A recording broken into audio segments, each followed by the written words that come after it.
Haleluya. Shalom kekasih Tuhan, dimanapun kekasih Tuhan berada. Mari kita masuk dalam Pray From Home dan kita awali dengan berdoa.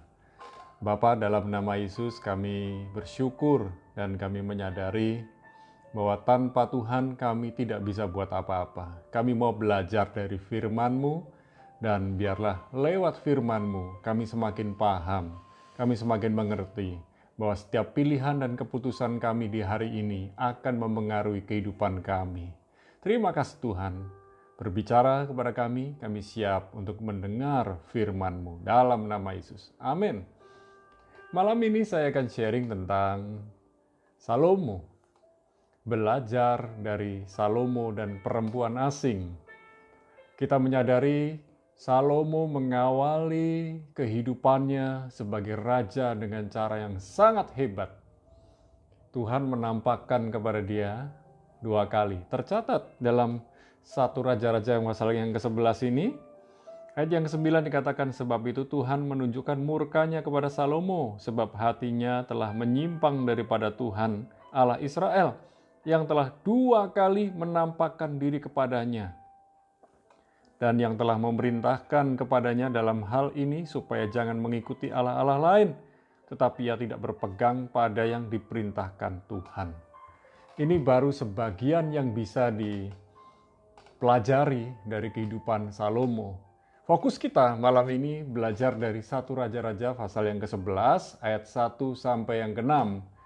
Nanti sambil jalan kita akan baca. Saudara, pertanyaan saya, apakah Anda benar-benar mengenali sahabat Anda? Dan sahabat yang paling dekat dengan kehidupan kita sebetulnya adalah pasangan hidup kita, suami atau istri kita, atau keluarga kita, di mana kita setiap hari kumpul. Ya, hari ini saya baca koran di Banyuwangi, ya. Itu angka perceraian begitu banyak. Pendaftaran ke lembaga di mana yang bisa mengesahkan perceraian itu begitu banyak. Alasannya bermacam-macam. Dan salah satunya karena gara-gara media sosial, karena tidak dinafkahi, dan tidak dinafkahi itu pun bermacam-macam. Saudara dikasih Tuhan, pertanyaan saya berikutnya, apakah sahabat Anda memberi dampak positif kepada Anda? Nah, 2 pertanyaan ini sangat penting. Jadi kita dapat memilah siapa yang menjadi sahabat kita. Dan 2 hal yang kita pelajari dari Salomo. Yang pertama, Salomo mencintai banyak perempuan asing. 1 Raja-Raja 11 ayat 1 sampai yang ketiga. Adapun Raja Salomo mencintai banyak perempuan asing. Di samping anak Firaun, ia mencintai perempuan-perempuan Moab, Amon, Edom, Sidon, dan Het. Padahal tentang bangsa-bangsa itu, Tuhan telah berfirman kepada orang Israel, janganlah kamu bergaul dengan mereka, dan mereka pun jangan bergaul dengan kamu. Sebab sesungguhnya mereka akan mencondongkan hatimu kepada allah-allah mereka. Hati Salomo telah terpaut kepada mereka dengan cinta. Ia mempunyai 700 istri dari kaum bangsawan dan 300 gundik. Istri-istrinya itu menarik hatinya daripada Tuhan. Nah, dari sini kita bisa melihat, ternyata hati Salomo terpaut kepada perempuan-perempuan asing. Terdapat dalam 1 Raja-Raja pasal yang ke-11 ayat yang kedua. Dan sebenarnya Tuhan sudah mengingatkan, memberikan peringatan, teguran kepada Salomo. Ingat baik-baik, ketika Tuhan bertanya kepada Salomo di awal perjumpaan mereka. Tidak banyak orang yang menikmati perjumpaan seperti perjumpaan Salomo dengan Tuhan. Dan ketika Salomo berjumpa dengan Tuhan, ini yang luar biasa. Tuhan tanya, apa yang kamu minta daripadaku? Wow, jikalau Tuhan datang kepada saudara dan Tuhan bertanya kepada saudara, apa yang engkau inginkan daripadaku? Nah, Mungkin kita mulai minta, saya minta ini, saya minta itu, dan lain sebagainya. Ada yang speechless, nggak ada yang bisa, nggak bisa bicara apa-apa karena kaget. Nah, Salomo dengan berkat Tuhan, hikmat Tuhan luar biasa, dia minta hikmat. Dan benar dia diberi hikmat, dan ujian pertama adalah ketika dia menghadapi dua perempuan sundal yang memperebutkan seorang bayi. Saudara, peringatan Tuhan kepada Salomo dari 1 Raja-Raja pasal yang 11 ayat yang kedua berbicara, jangan bergaul dengan orang asing. Dalam hal ini yang disebut orang asing adalah perempuan-perempuan asing. Artinya Tuhan mau para wanita atau wanita yang ada di sekeliling Salomo adalah orang-orang yang takut Tuhan. Oleh sebab itu mari kita belajar dengan siapa kita bergaul, dengan siapa kita bersahabat. Itu sangat menentukan kehidupan kita di hari ini maupun di hari-hari mendatang. Kekasih Tuhan, ternyata perempuan asing itu akan mencondongkan hati Salomo kepada Allah-Allah mereka. Dan itu terbukti. Peringatan Tuhan jelas. Dan Salomo sudah melanggar perintah Tuhan, peringatan Tuhan. Dan dalam ayat yang ketiga dari 1 Raja-Raja pasal yang 11 tercatat 700 istri dari berbagai bangsawan. Wow, 700, bukan 7 orang. 1 orang itu sudah luar biasa, apalagi 700. Pertanyaan saya, apakah kira-kira Salomo dapat menghafal semua nama wanita tersebut? Kemudian ditambah lagi 300 orang gundik, total 1000. Wow, saya nggak habis pikir. Itu sangat luar biasa. Dan tentu saja istri-istri Salomo lebih menarik hati daripada Tuhannya. Sehingga hati Salomo lebih tertarik kepada para istrinya daripada kepada Tuhan.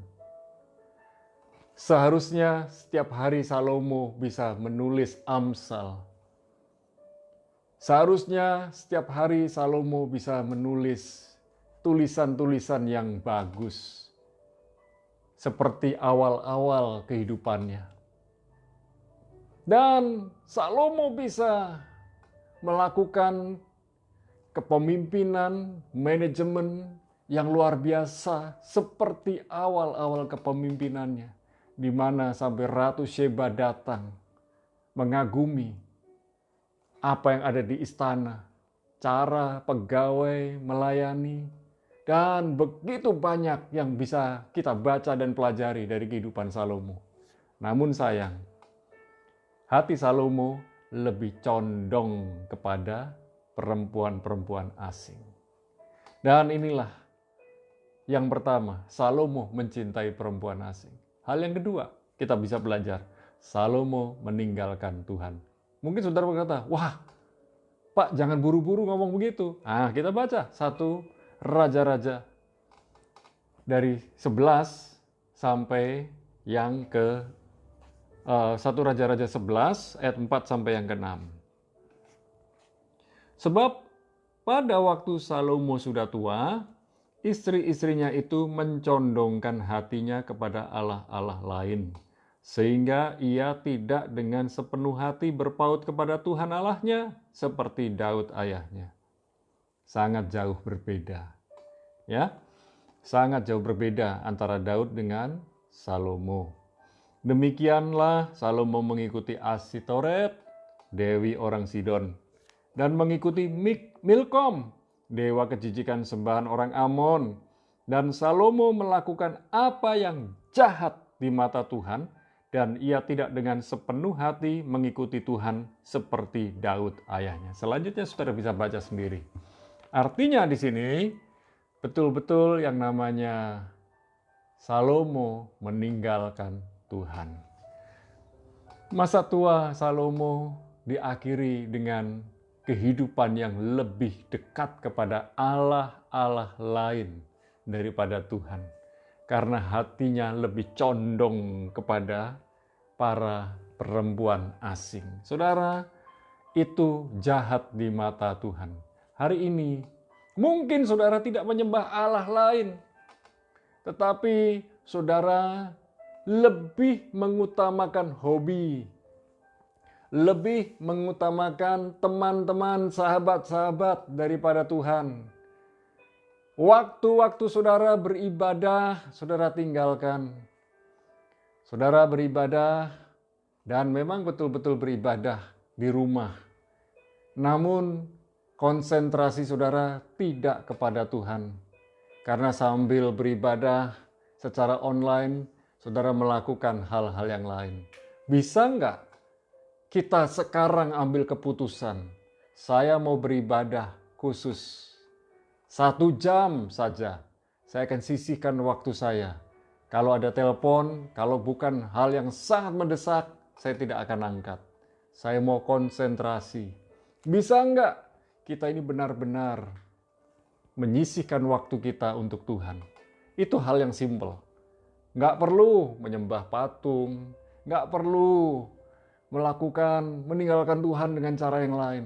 Tapi lewat kehidupan kita sehari-hari, selama masa pandemi ini, apakah kerohanian saudara tetap stabil, makin meningkat, atau makin menurun? Akhir kata, pergaulan Anda akan memengaruhi hidup Anda.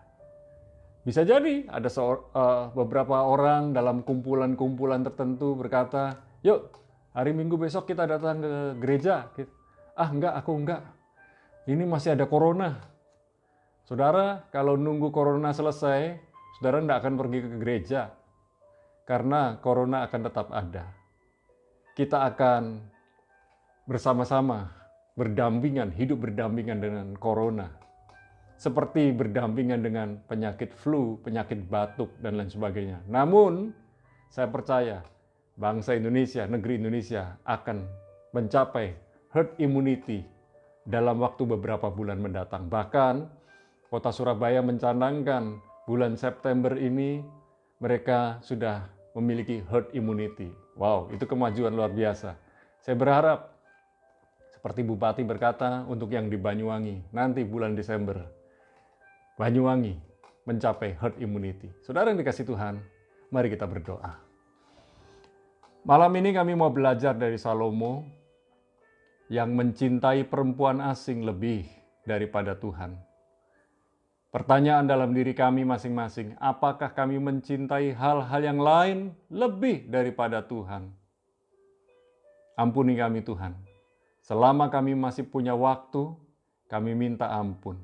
Hobi kami, sahabat-sahabat kami, dan hal-hal yang lain yang lebih kami utamakan daripada Tuhan.